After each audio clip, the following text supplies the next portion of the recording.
Kasi ganito talaga ang nangyari. Nabuko kami. Tapos, hinabol. Pinagbabaril pa nga eh. Talaga? Nasaan na yung mga humahabol sa inyo? Ayan.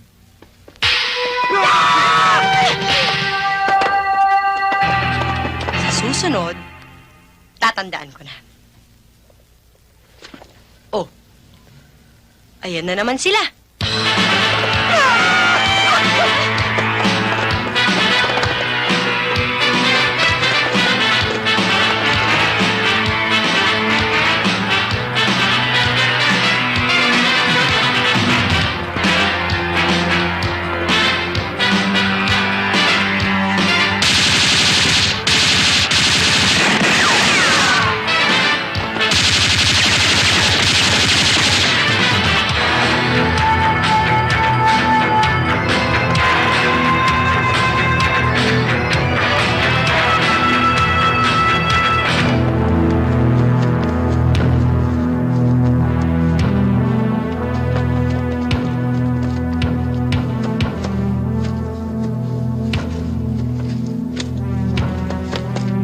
Huwag niyo silang papatayin. Kailangan ko sila ng buhay. Kayong dalawa, dun! Kayong tatlo, dun! Kayong dalawa, may iwan sa akin.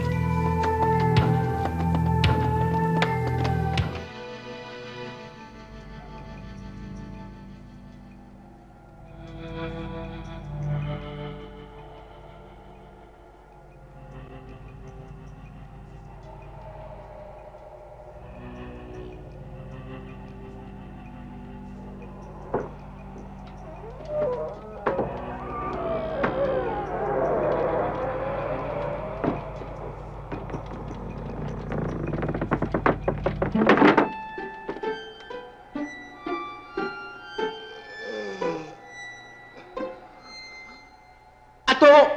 Si Angeline! Ang baby ko!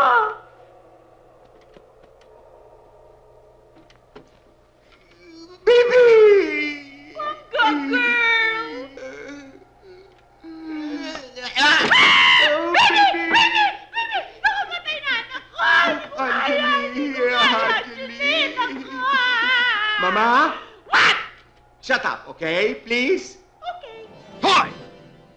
Pwede ba tantanan mo muna yan? Hindi ko marinig ang sarili ko. At least man lang, inumin mo yung blood plasma mo para masanay ka na. Hoy! Di ba sabi ko tantanan mo na muna yan? As I was saying, Iha.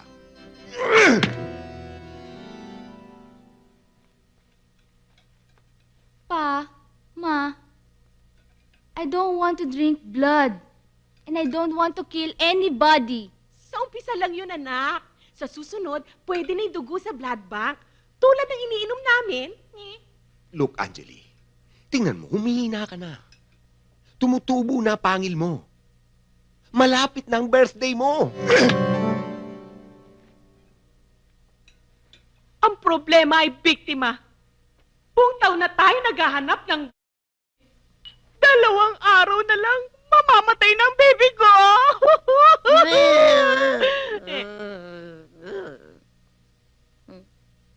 Ratchada, anong ibig mong sabihin? Kasama... Yung kasama niya? Yung Drew? Yun yung... Oh no. Pinatay mo ba? Hindi. Ayaw ni Anjali. Ay, salamat, my baby saved! No, hindi ako papayag. Hindi ko papatayin si Drew. That's enough. We've made our decision. I'm sorry kung naging malapit ka sa lalaking yon. Wala ka nang magagawa. It's either you kill him or we do.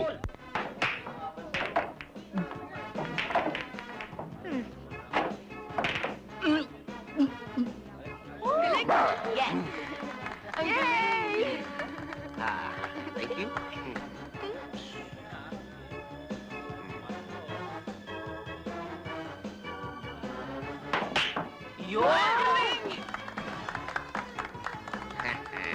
Last ball.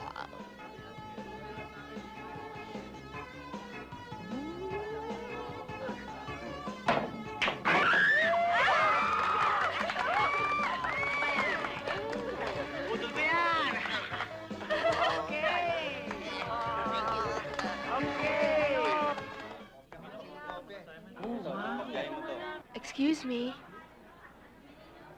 Yes? Anything for you I can do? Why? Parang kilala kita.